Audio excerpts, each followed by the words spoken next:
Assalamualaikum warahmatullahi wabarakatuh. Waalaikumsalam. Bismillahirrahmanirrahim.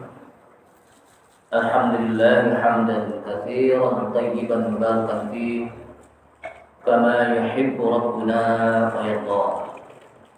Asyhadu an la ilaha illallah wahdahu la syarika lah wa la na'budu illa iyyah.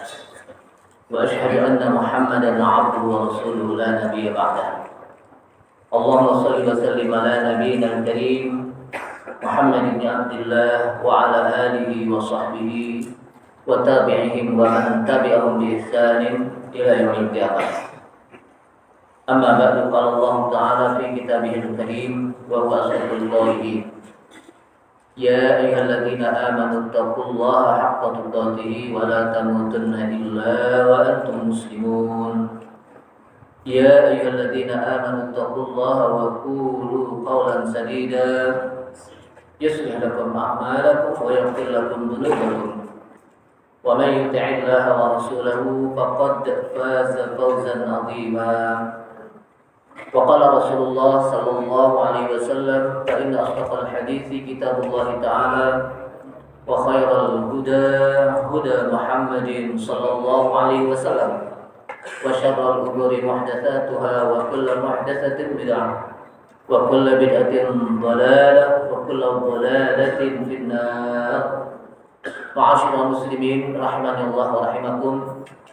Hadirin jamaah masjid Baitul Hikmah yang mudah-mudahan dirahmati Allah Subhanahu wa taala. Kita awali dengan memanjatkan puji syukur kita kepada Allah Subhanahu wa taala yang telah begitu banyak memberikan nikmat-nikmatnya kepada kita sekalian, yang kalaulah kita menghitungnya satu persatu, jangankan dari kecil, seharian saja nikmat yang diberikan oleh Allah Subhanahu wa taala pada hari ini niscaya sulit bagi kita untuk menghitungnya. Namun di antara nikmat yang begitu banyak, maka nikmat iman dan Islam merupakan nikmat yang paling utama dalam kehidupan kita. Karena dengan nikmat ini Allah Subhanahu wa taala bisa masukkan kita ke dalam surganya. Dan dengan nikmat iman dan Islam juga kita akan diselamatkan dari api nerakanya. Salawat serta salam tak lupa kita sampaikan kepada Nabi kita Nabi Muhammad sallallahu alaihi wasallam beserta para keluarganya, para sahabatnya, para pengikutnya yang senantiasa istiqamah di dalam menjalankan sunnah-sunnahnya. Ma'asyiral muslimin, a'azani Allah wa iyyakum, kaum muslimin yang mudah-mudahan dimuliakan Allah Subhanahu wa taala. Kita masuk pada surat Al-Kahfi ayat yang ke-51. Ma ashhadtuhum khalqas samawati wal ardh wa la khalqa anfusihim ila akhir ayat. Sudah ketemu ya? Al-Kahfi ayat 51. أعوذ بالله من الشيطان الرجيم ما أشهدتهم خلق السماوات والأرض ولا خلق أنفسهم وما كنت متخذ المضلين عضدا ويوم يقول نادوا شركائي الذين زعمتم فدعوهم فلم يستجيبوا لهم وجعلنا بينهم موبقا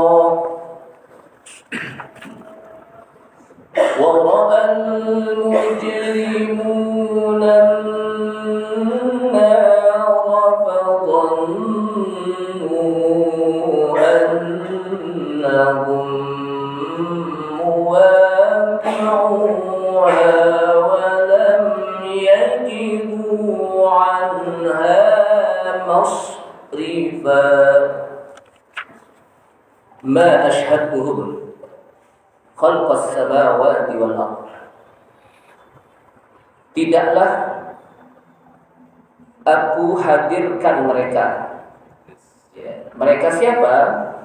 iblis dan teman-temannya. Ya, iblis dan teman-temannya. Khalqas samawati wal ardh. Pada saat menciptakan langit dan bumi. Jadi iblis nggak nyaksiin ketika Allah SWT menciptakan langit dan bumi. Wala khalqa anfusihim, dan juga dia tidak bisa menyaksikan ya, ketika saya menciptakan diri sendiri. Waktu Allah SWT menciptakan apa? Iblis, dia nggak bisa lihat. Namanya iblis kan dia makhluk. Wa ma kuntu muttakhidal mudillina abuda, dan tidaklah kuntu muttakhidal mudillin, saya menjadikan orang-orang yang mudillin. Apa mudil? Dari kata dollar, sesat. Abuda ay a'wana, sebagai penolong. Jadi jangan sampai orang-orang yang menyesatkan itu, makhluk-makhluk yang menyesatkan itu menjadi apa? Abuda, menjadi penolong-penolong. Wa yauma yaqulu, kapan mereka menjadi penolong? Wa yauma yaqulu nadu syuraka'i alladziina za'amtum fada'awhum falam yastajibu lahum wa ja'alna bainahum mawbiqa. Wa yauma, dan pada hari, yaqulu, berkatalah Allah, nadu syuraka'i, serulah, panggillah sekutu-sekutu kalian, alladziina za'amtum, yang dulu saat di dunia kamu mengatakan, kamu kira, fada'auhum, kamu sembah mereka, kamu beribadah kepada mereka, falam yastajibu lahum, sementara dia tidak akan bisa menjawab doa-doa mereka. Jadi setan-setan yang dijadikan sebagai aulia, teman-teman mereka, pelindung-pelindung mereka, itu nggak bisa memberikan yastajib, menjawab. Wa ja'alna bainahum mawbiqa, dan kami jadikan di antara mereka mawbiqa, ay muhlika, yaitu kebinasaan. Wa ra'al mujrimuna an-nar, dan orang-orang yang mujrim, yang durhaka, yang berdosa, mereka melihat an-nar, neraka. Fazannu, lalu mereka mengira atau meyakini, kata-kata zon di dalam Al-Quran, di kulli zonin yakin. Seperti apa? Di dalam apa?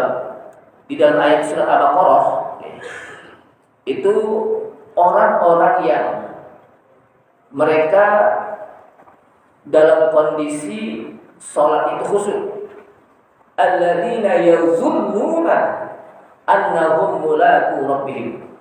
Alladzina yazunnun, mereka yang yazunnun, asal kata zon itu apa? Mengira, tapi siapa? Ayyukinun, yakni mereka yang meyakini bahwa mereka akan berjumpa pada Allah. Maka dalam ayat ini, fadzannu, maka mereka meyakini, orang-orang yang mujrim, yang berdosa, annahum muwaqi'uha, bahwa mereka akan muwaqi'uha, jatuh juga ke neraka, akan tersungkur juga, akan di dalam juga apa? Ke neraka. Walam yajidu anha masrifa, dan tidaklah mereka bisa mendapatkan dari neraka itu masrifa, untuk mereka mengelak, berpaling. Jadi kalau udah didorong, dijatuhkan oleh Allah SWT, dijatuhin ke neraka, dia tidak lagi masrifa, berpaling di neraka. Kali dia lari, nggak bisa. Udah jatuh, udah sekarang. Jamaah sekalian, apa relevansi atau at-tanasub, munasabat bainal ayat, bain hadhil ayat wal ayat qablaha. Munasibat atau munasabat, relevansi hubungan antara ayat yang kita baca dengan ayat yang kemarin adalah saat di mana Allah Subhanahu wa taala mengatakan, ketika kami katakan kepada malaikat bersujudlah kepada Adam. Kemudian para malaikat bersujud illa iblis, kecuali belis. Tahu belis kan? Orang tua bilang belis. Jadi apa? Kecuali iblis. Yang adalah iblis itu karena minal jinni, dia termasuk dari golongan jin. Fafasaqa an amri rabbih, karena sebab dia berbuat durhaka, berbuat dosa, fafasaqa itu fasik, Iblis itu apa? Berbuat fasik, berbuat durhaka terhadap perintah Rabb-nya. Sehingga apa tattakhidunahu wa dzurriyyatahu awliya'a min duni? Apakah kalian menjadikan iblis dan teman-temannya, wa dzurriyyatahu dan turunan-turunannya? Jadi di sini iblis punya keturunan. Aulia sebagai pelindung, min duni dari selainku. Padahal wahum lakum aduun. Padahal iblis itu dan teman-temannya dan keturunannya untuk kalian adalah aduun, musuh. Jadi dia musuh, iblis dan keturunan-keturunannya. Sehingga karena dia musuh, ittakhadhu aduan, jadikanlah dia musuh. Jangan musuh dijadikan apa? Teman. Makin teman dia. Kenapa? Makin gampang digodain. Jadi apa? Di sini apa? Karena dia musuh, ma ashhadtuhum khalqas samawati wal ardh. Karena dia tidak bisa memberikan apa? Pertolongan kepada kita, karena dia musuh. Jangan dijadikan sebagai aulia, pelindung. Ma ashhadtuhum khalqas samawati wal ardh. Maka dalam ayat ini Allah Subhanahu wa taala menyampaikan kepada kita bahwa iblis dan keturunan-keturunannya yang kalau ada yang menjadikan dia sebagai aulia, pelindung, dia itu tidak menyaksikan penciptaan langit dan bumi. Bahkan dia juga tidak menyaksikan terjadi apa? Pada saat diciptakan dirinya. Jadi apa? Iblis tidak menyaksikan pada saat apa? Diciptakan dirinya oleh Allah SWT. Sehingga ma kunta wa ma kuntu muttakhidal mudillina aduda. Dan janganlah kalian menjadikan mudillin yang sesat itu menjadi aduda, ay a'wana, penolong. Jadi yang menyesatkan itu siapa? Iblis dan keturunan-keturunannya. Jangan dijadikan penolong. Nah, di dalam ayat ini kata Ibnu Katsir, haula'il ladzina ittakhadtumuhum awliya, mereka yang menjadikan iblis dan keturunannya itu menjadi aulia, menjadi pelindung selain aku, abidun amsalukum, padahal iblis juga sama dengan kalian, dia sebagai hamba, abdun yang diciptakan. Jadi iblis sama, yang dijadikan sebagai pelindung dan yang menjadikan pelindung itu sama. Iblis dan yang menjadikan dia pelindung juga sama gitu. Amsalukum. Sehingga wala yamlikuna syai'an, sehingga iblis itu tidak sebetulnya enggak mampu apapun yang kalian minta. Wala ashhadduhum khalqas sama, dan bahkan dia tidak menyaksikan bagaimana penciptaan langit dan bumi. Dan saat itu juga dia tidak ada, belum ada iblis. Kenapa? Karena dia makhluk. Iblis apa? Makhluk. Yaqulu ta'ala anal mustaqil. Oleh karena itulah Allah SWT dalam ayat ini menjelaskan bahwa yang menciptakan langit dan bumi itu adalah Allah bersendirian. Allah bersendirian di dalam menciptakan apa saja semuanya. Wa mudabbiruha, salah ciptakan wa mudabbiruha, diatur. Wa muqaddiruha, kemudian ditakdirkan. Itu yang mengatur, yang mentakdirkan, yang menciptakan alam ini adalah wahdi, sendiri saya. Kata Allah SWT, laisa ma'i fi dzalika syari', tidaklah ada yang membantu saya dalam menciptakan alam ini, Pak. Allah SWT tidak butuh apa? Pembantu. Tidak ada juga wazirnya, tidak ada juga yang menunjuki, tidak ada yang bandingkan. Kenapa? Karena Allah SWT Qadir, Maha Kuasa. Sehingga dalam menciptakan alam, menciptakan langit dan bumi itu nggak perlu bantuan. Kenapa? Bukan Allah SWT yang dijadikan sebagai aulia. Sementara iblis dan keturunannya nggak bisa menjadikan apa-apa, tidak bisa menciptakan apa-apa. Ini kata Ibnu Katsir dalam mengomentari tentang ayat ini. Kenapa? Karena secara real dalam kehidupan, fenomena dalam kehidupan manusia, banyak orang yang dia menyembah, beribadah kepada Allah Subhanahu wa taala, tapi juga mereka menyembah kepada syaitan-syaitan. Memang setan tidak langsung disembah, tapi melalui dukun-dukun, melalui orang-orang yang dianggap pintar padahal nggak pintar, orang-orang yang dianggap normal padahal nggak normal, paranormal. Ya, kenapa? Karena dia bermain bekerjasama dengan setan, jin. Jadi dia tidak apa? Ini orang-orang yang datang itu bukan apa? Dia langsung nemuin setan, tapi melalui dukun dulu. Wasilahnya apa? Dukun, yang dukun ini biar agak lebih kerenan lagi, namanya sekarang kan dia panggil apa? Orang pinter, paranormal. Kalau dulu tuh orang kalau berdukun itu malu, diam-diam, malu sama tetangga, bisik-bisik tetangga dulu. Tapi sekarang ini, udah diiklanin, direklamkan, bahkan ditawari orang. Anda datang kemari, mau dipagari, call me, silakan call kami. Mau dipagari gitu, biar aman gitu. Itu zaman sekarang gitu, jadi udah nggak malu lagi dukun gitu. Padahal dukun ini itu akan merusak, bukan hanya merusak alam, tapi juga merusak akidah. Karena ketika dia masuk ke dukun, maka dia sudah melakukan kesyirikan pada Allah SWT. Dan ketika dia sudah masuk kesyirikan pada Allah SWT, maka seluruh apa yang dilakukan itu habis amalannya. Habitat lain asyraqta la yahbatanna 'amaluk wa la takunanna minal khasirin. Jika engkau Muhammad melakukan kesyirikan pada Allah SWT, la yahbatanna 'amaluk. Niscaya amal-amal kamu menjadi sia-sia. Artinya kalau amal-amal sia-sia apa? Enggak diterima oleh Allah SWT. Wa la takunanna minal khasirin. Dan kelak kamu akan di akhirat akan menjadi orang-orang yang merugi. Cuman kan sekarang ini dukun itu dianggap orang pintar. Makanya dipanggil orang pintar kan? Sehingga dia punya kedudukan di masyarakat. Di kedudukan apa? Di masyarakat. Kalau nggak hujan-hujan, panggil pawang. Atau musim hujan mengadakan suatu acara, dipanggil pawang biar nggak hujan. Itu kan dukun. Bahkan ditontonkan di televisi. Padahal dia merusak akidah, dan inilah musibah yang berat ketika dia merusak akidah. Cuman kan dianggap biasa aja. Padahal itu suatu hal yang luar biasa. Kenapa? Merusak akidah itu hal yang luar biasa sebenarnya.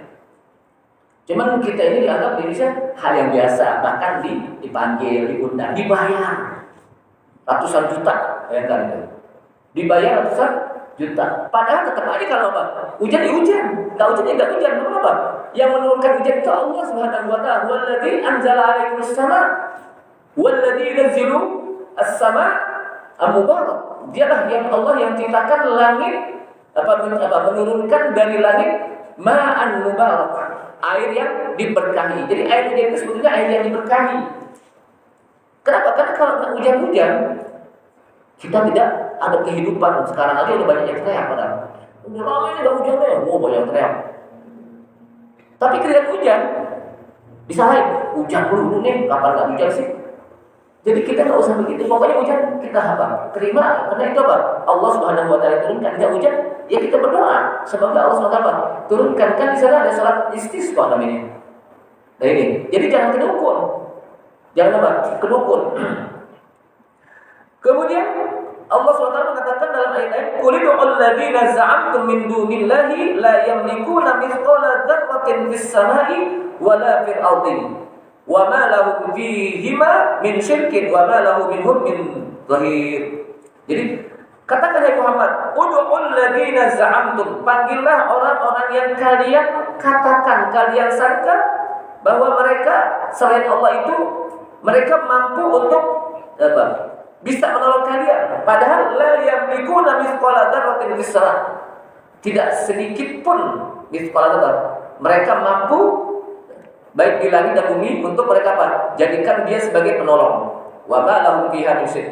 Jadi Allah SWT ini kan yang namanya syirik itu kan perbuatan dosa yang paling besar. Jadi di dalam Islam itu ada yang disebut dosa kabair, ada akbarul kabair. Ada dosa kabair, ada akbarul kabair. Kalau dosa kabair, dosa yang besar, disebutkan oleh para ulama, bahkan juga termasuk di dalam tafsir Katsir, alladzina yajtanibuna kaba'iral ismi wal fawahisha illa lamam. Itu dijelaskan bahwa yang disebut kabair, dosa besar itu dosa yang di situ ada ancamannya. Dosa besar itu baik ancaman di dunia maupun di akhirat. Ancaman di dunia ketika dia melakukan dipotong tangannya, lalu dirajam, dicambuk seperti orang berzina. Itu apa ancaman juga. Di akhirat mendapatkan ancaman berupa neraka. Itu yang sudah apa? Dosa kabair. Tapi akbarul kabair lebih dari itu. Kenapa? Karena akbarul kabair itu bisa bukan hanya ancaman, tapi bisa menghilangkan iman, yaitu dosa asyirku billah, al-isyraku billah, menyekutukan Allah Subhanahu wa taala. Jadi bukan hanya ancaman saja, tapi juga dia akan merusak iman kepada Allah Subhanahu wa taala. Jadi tidak boleh kita bermain-main dengan perihal masalah kesyirikan. Bahkan disebutkan dalam kitab Al-Mustafid fi Syarhi Ilmu Tauhid yang ditulis oleh Syekh Shalih Utsaimin, itu menjelaskan bahwa orang yang berdukun, yang datang ke dukun, itu sama-sama dosanya. Kenapa? Dukun ini tidak akan bisa membuka praktek kalau nggak ada yang datang.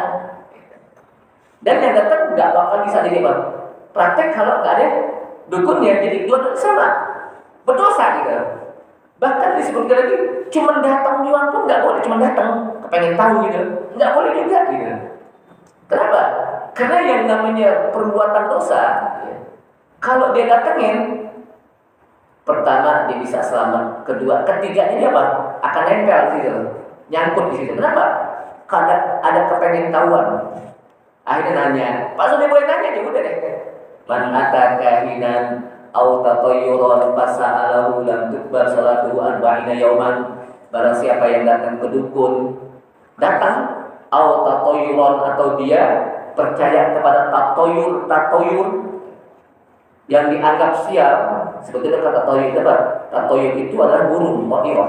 Tapi ini dia apa? Maksudnya sesuatu yang dianggap sial karena dia apa? Saat dimana burung lewat, nah itu sial tuh. Oh ada burung, oh pantas baru ada burung gagak lewat di atas, di genteng dia. Makanya siangnya Pak, ada yang meninggal gara-gara burung gagak nemplok di atas rumahnya. Padahal nggak ada hubungannya tuh antara burung gagak yang apa, yang nempel nyangkut di atas gentengnya dia lewat dengan matinya orang apa yang ada di rumah tersebut. Nggak ada hubungannya, apa hubungannya gitu. Cuman kan orang menganggap itu kesialan ketika apa? Lewat burung atau pensi atau nomor-nomor yang dianggap QQ, nomor yang dianggap punya apa? Punya kesialan, nomor 13. Makanya kalau kita lihat apa? Di hotel-hotel pernah nggak ada yang nomor 13 kamar gitu? Nggak ada yang takut gitu. Saya mencari 13 nggak ada. Habis 12 apa? 12 kayak orang nggak bisa ngitung gitu. Padahal dulu kalau gitu habis 11, 12, 13, 14. Tapi di sana apa? 11, 12, 12 saat langsung 14. Takut dengan apa? 13. Padahal alhamdulillah rumah saya itu, kalau bapak-bapak itu belum ada yang pernah rumah saya, itu nomornya nomor 13 di RT gitu. Nomor 13 alhamdulillah gitu. Dan tempatnya juga kata orang ditusuk sate, tapi alhamdulillah aman aja udah. Karena bukan tempat yang dianggap tusuk sate itu apa? Bukan apa? Rumah yang nomor 13 ya bukan. Bagaimana penghuninya? Jadi apa? Bukan masalah nomor. Kenapa kalau kita anggap itu sial atau yun, maka nggak boleh masuk kesyirikan. Termasuk juga percaya kepada bintang-bintang zodiak. Kan dulu zaman dulu nih, mungkin pada ngalamin itu. Dulu waktu zaman anak sekolah, dulu kan kalau melihat majalah yang dilihat yang kali dulu tuh, apa kata bintang Anda? Kapan tahu orang? Oh saya bintangnya Libra nih, atau Cancer, atau Gemini, atau Leo gitu, atau Virgo, macam-macam lah gitu ya. Nah itu, saya Cancer. Hari ini asmara indah, tapi rezeki seret umpamanya. Pantas kata bintang begini, kita percaya lah, deh, masuk ke situ. Maka nggak perlu ya gitu. Jadi kenapa? Karena disebutkan di sini bahwa Allah Subhanahu wa taala lah anal mustaqil, kata Ibnu Katsir. Saya yang bersendirian menciptakan langit dan bumi dan seluruhnya alam. Apa itu alam? Kullu mawjudin fi Allah. Setiap yang ada selain Allah itu apa? Alam. Setiap yang ada selain Allah itu apa? Alam. Itu apa? Alam dalam istilah Ibnu Tauhid. Habis diciptakan wa mudabbiruha, diatur. Jadi Allah SWT ketika mengatakan alhamdulillahi rabbil alamin, segala puji bagi Allah. Siapa Allah? Rabbil alamin. Ay khaliqul alam, Allah yang menciptakan alam. Habis diciptakan enggak ditinggalin di alam. Habis diciptakan udah aja dia di masa mudanya mudabbir, diurus, diatur. Dia minum ini, dia makan ini, semuanya diatur oleh Allah SWT. Habis itu umukat biruha ditakdirkan masing-masing umurnya, rezekinya, kapan dan sebagainya itu apa? Itu diatur. Itu semuanya adalah Allah Subhanahu wa taala yang melakukannya, tidak yang lain. Jadi bukan bintang zodiak, tidak ada hubungannya kepada makhluk. Kenapa? Karena makhluk juga yang menciptakan siapa? Allah Subhanahu wa taala. Jadi jangan kita percaya kepada praktek-praktek perdukunan, percaya kepada bintang-bintang zodiak, dan itu adalah kepercayaan orang-orang Yunani zaman dulu. Di mana orang Yunani mengatakan bahwa bintang-bintang itu bisa mempengaruhi kehidupan manusia. Kata orang Yunani, bintang itu bisa mempengaruhi kehidupan manusia. Jamaah sekalian, kemudian Allah SWT mengatakan lagi, wa yauma yaqulu nadu syuraka'i alladziina za'amtum. Pada hari di mana Allah SWT mengatakan nadu syuraka, coba kalian panggil sekutu-sekutu aku di hari kiamat. Alladziina za'amtum, yang dulu saat di dunia kalian menyangka, kalian katakan bahwa dia adalah sekutu aku. Dia adalah yang bisa menandingiku. Pada auhum, kemudian mereka pun memanggil sekutu-sekutunya dan berdoa minta padanya. Falam yastajibu, dia pun tidak bisa menjawab panggilan tersebut. Wa ja'alna bainahum mawbiqa, bahkan mereka jadikan di antara mereka mawbiqa, hancuran, baik yang menjadi syuraka, sekutu, maupun yang menjadikan dia yang sebagai sekutunya, itu nanti hancur, muhlik, binasa di hadapan Allah Subhanahu wa taala. Dan mereka itu, ayat ini kan disambung kepada wa'al mujrimun. Kenapa? Karena mereka adalah orang yang mujrim. Jadi ketika Allah Subhanahu wa taala menyebutkan syuraka alladzina za'amtum bada'hum, kemudian disebutkan wa'al mujrimun. Dan orang-orang mujrimun pun, orang-orang yang berdosa pun mereka melihat bagaimana neraka. Fadhannu annahum waqi'uha, mereka meyakini bahwa mereka akan tersungkur, dijatuhkan ke dalam neraka. Walam yadidu anha masrifa, dan ketika sudah dijatuhkan ke neraka, dia tidak mendapatkan dari neraka tersebut masrifa untuk bisa berpaling. Nah, kita lihat bagaimana Allah Subhanahu wa taala, sebagaimana komentar yang disampaikan oleh Ibnu Katsir, memberitahukan khitabnya kepada orang musyrikin nanti di hari kiamat. Siapa musyrikin? Musyrikin itu adalah orang yang menjadikan Allah Subhanahu wa taala ada tandingannya. Artinya apa? Dia beribadah kepada Allah Subhanahu wa taala, tapi juga beribadah kepada selain Allah. Adapun hanya beribadah kepada berhala itu bukan musyrik. Namanya apa? Kafir. Karena musyrik itu sesuai dengan apa? Namanya menjadikan Allah ada tandingannya. Artinya apa? Dia menyembah Allah, di sisi lain juga dia meminta kepada selain Allah. Dia apa?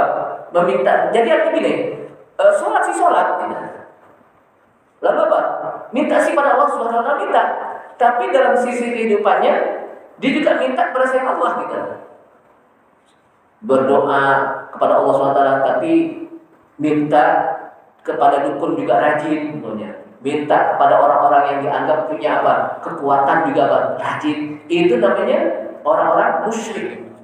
Jadi ada tandingannya di sini. Adapun orang yang hanya menyembah berhala itu bukan musyrik kan ya? Apa? Kafir. Kenapa? Karena dia mengingkari Allah. Orang kafir kenapa? Kan mengingkari Allah Subhanahu wa taala. Makanya kan kenapa disebut kaum musyrikin Quraisy? Ya, waktu itu. Karena mereka juga beribadah kepada Allah saat itu. Di sekitar Ka'bah itu ternyata ada berhala-berhala. Tapi dia menyembah apa? Ka'bah. Kemudian ketika ditanya, kenapa kok kalian di samping menyembah Allah, dan mengelilingi Ka'bah, tapi juga memegang berhala diusap-usap. Minta pada berhala apa? Ma na'buduhum illa liqarribuna ila Allahi zulfa. Kami enggak nyembah dia. Kami enggak menyembah berhala, kami enggak minta pada berhala. Yang kami sembah Allah sebetulnya. Adapun kami megang-megang begini, mengulus-ulus begini dalam rangka untuk agar saya lebih dekat pada Allah sedekat-dekatnya dengan melalui dialah. Dengan melalui apa? Berhala inilah dialah yang bisa mendekatkan saya kepada Allah Subhanahu wa taala. Itu kan waktu di zaman Nabi Nuh awalnya begitu. Awalnya mulai dari orang-orang soleh meninggal. Ketika orang-orang soleh meninggal, kemudian dibisikin oleh orang-orang ini. Dulu kayaknya kalau ente sholat apa di depan orang-orang soleh, dekat orang soleh kayaknya lebih khusyuk. Makanya biar lebih khusyuk bikin deh fotonya yang mirip orang-orang soleh yang udah meninggal. Gitu. Akhirnya dibikin. Habis dibikin, akhirnya apa? Lama-lama dikembangkan lagi. Kayaknya kalau cuma foto doang kan kurang enak deh. Mendingan dijadikan apa? Patung ya biar apa? Lebih mirip dan itu lebih bisa apa? Lebih bisa Anda lebih khusyuk lagi. Kenapa? Seakan-akan Anda berada di samping orang-orang soleh dibikin. Nah orang-orang itu kayaknya yang meninggal. Sementara berhala-berhala yang dijadikan pada saat mereka beribadah itu masih berada di situ. Sehingga anak keturunannya melihat, dulu kayaknya bapak kita waktu apa? Sholat, waktu ibadahnya dekat-dekat patung, jangan-jangan dia menyembah ini. Akhirnya di samping dia menyembah pada Allah SWT juga menyembah pada patung-patung ini. Mulailah terjadi kesyirikan di zaman Nabi Nuh alaihissalam. Setelah itu, maka apa? Itu nggak boleh. Jadi jangan dimulai. Makanya kan bagaimana Allah SWT menyebutkan la'anallahu al-yahuda wa nasara ittakhadhu qubur anbiya'ihim masajid. Allah Subhanahu wa taala mengutuk, melaknat orang-orang Yahudi dan Nasrani. Kenapa? Karena mereka jadikan kubur-kubur para nabi mereka menjadi masjid. Kenapa disebut kubur menjadi masjid? Karena masjid itu kan tempat ibadah. Nah, mereka juga jadikan kubur-kuburnya para nabi itu apa? Tempat ibadah. Dia datang, dia minta pada kubur-kuburnya, minta pada yang di dalam apa? Kubur, bahkan kubur diajak ngomong. Makanya ada kubur diajak ngomong, Pak. Jadi ada seorang anak, dia mau nikah, lalu apa? Ketika menikah dia minta doa restu sama bapaknya di kuburan, lalu datang, Pak, Bu, saya mau nikah nih, tolong doa restuin saya. Padahal bapak ibunya meninggal. Kenapa? Karena dia sering ngaji di depan TV. Jadi gurunya TV. Kan TV kan begitu ya cerita-cerita ya. Jadi apa? Maka di sini apa? Kubur diajak ngomong, bayangkan. Padahal justru kita minta apa? Mendoakan mereka. Untungnya itu kubur nggak ngomong. Kalau ngomong apa? Saya yakin pada ngibrit itu. Di kuburan bisa ngomong, lari dia katanya. Jadi itulah kadang-kadang kita tidak apa? Tidak rasional. Justru yang tidak rasional ini bisa apa? Dijadikan sebagai hal yang biasa. Kenapa? Kok kubur diajak ngomong gitu? Padahal justru orang yang meninggal kita doakan gitu. Kemudian di sini kita melihat orang-orang musyrik pada hari kiamat, ya, mereka disaksikan ya, di hadapan Allah Subhanahu wa taala. Nadu syuraka kata Allah. Coba panggil sekutu-sekutu kalian yang kalian dulu waktu di dunia kalian anggap mereka adalah orang-orang yang menyelamatkan kalian, yang bisa memberikan sesuatu kepada kalian. Coba panggil. Kemudian pada auhum mereka pun manggil mereka. Falam yastajibu. Tapi mereka tidak bisa menjawab. Kenapa? Karena memang mereka juga nggak bisa menjawab batu-batu yang dijadikan berhala. Bahkan sekutu-sekutu, syuraka yang dijadikan berhala, mereka pun nanti di akhirat pada Allah SWT akan mengatakan, ya Allah, saya tidak menyuruh mereka untuk menyembah saya. Mereka juga berlindung pada Allah SWT. Mereka apa? Berlindung pada Allah Subhanahu wa taala. Walaqad ji'tumuna furada kama khalaqnakum awwala marratin wa taraktum ma khawwalnakum wara'a dhuhurikum wa ma nara ma'akum syufa'akum alladhina za'amtum annahum fiikum syuraka ila akhirih. Dan sungguh kalian akan datang kepada kami, kata Allah, nanti di akhirat semua manusia dalam hal ini akan datang kepada Allah SWT furada sendiri-sendiri. Jadi nanti datang kepada Allah masing-masing sendiri-sendiri, nafsi-nafsi. Kalau sekarang kan kita kalau lewat, ada yang kalau datang ada pengawalnya di belakang, ada yang di belakang pengawalnya, ada macam-macam gitu. Nanti nggak ada pengawal, walaupun dia di dunia apa, saat menjabat ketika jalan takut lalu dikawal. Nanti nggak ada bodyguardnya, nggak ada. Semuanya furoda masing-masing di hadapan Allah SWT. Kama khalaqnakum awwala marrah, sebagaimana kami ciptakan kalian pada pertama kali juga sendiri-sendiri. Kita diciptakan Allah SWT sendiri-sendiri. Wa taraktum ma khawwalnakum wara'a dhuhurihim, dan kalian tinggalkan di belakang kalian apa yang kalian lakukan. Wa ma nara ma'akum syufa'a, dan tidaklah kami melihat bersama kalian penolong-penolong kalian yang kalian anggap bahwa itu adalah bisa menolong kalian. Annahum bikum syuraka, padahal kalian punya sekutu. Jadi nanti sekutu-sekutu yang di dunia mereka sembah berupa berhala atau berupa macam-macam yang dijadikan apa? Sebagai sekutu dari Allah Subhanahu wa taala, itu nggak bisa menolong kita. Kita sendiri. Dia tidak akan bisa membantu kita. Bahkan dia pun akan dimintai pertanggungjawaban oleh Allah Subhanahu wa taala. Kemudian waja'alna bainahum mawbiqa, bahkan kami jadikan di antara mereka mawbiqa. Apa mawbiqa? Di sini macam-macam artinya.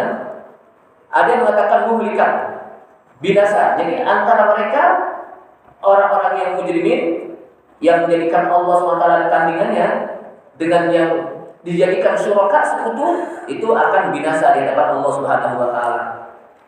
Ada yang juga mengatakan bahwa mawbiqa itu adalah sebuah lembah di neraka jahanam min qayhin wa damin, yang di situ berupa darah dan nanah manusia.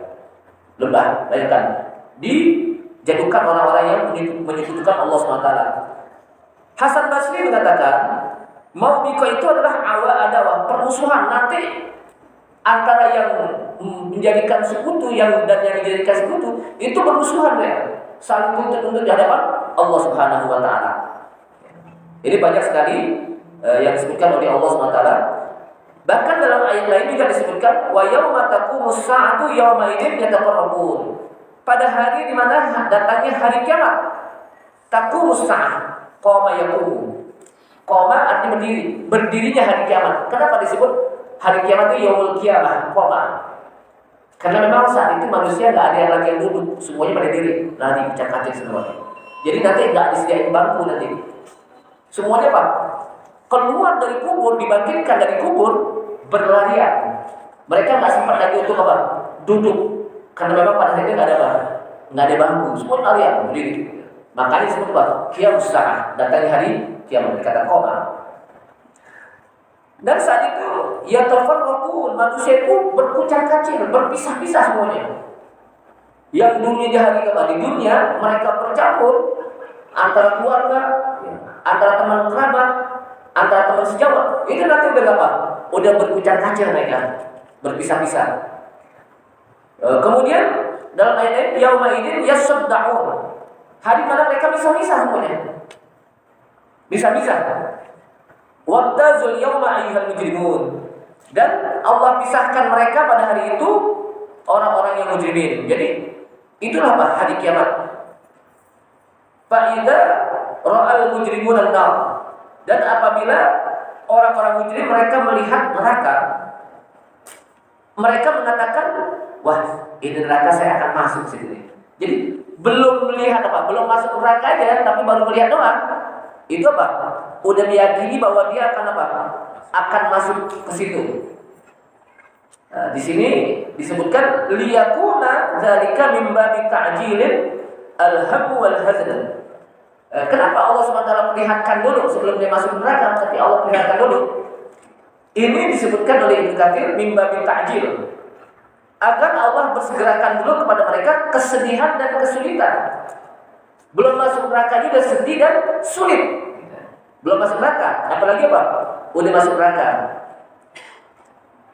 Fa inna tuqamul adab wal khawfu minhu qabla wuqu'ihi adaban.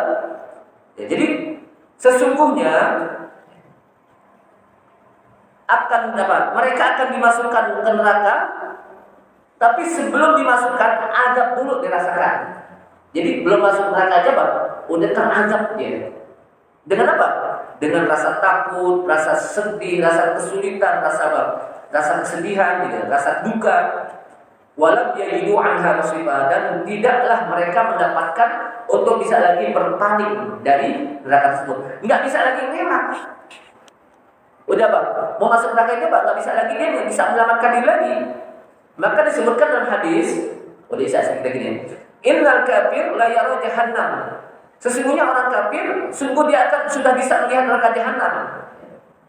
Bahkan dia meyakini bahwa dia akan jatuh di situ perjalanan 400 tahun. Jadi perjalanan 400 tahun di sini disebutkan arba'us sanat, ya.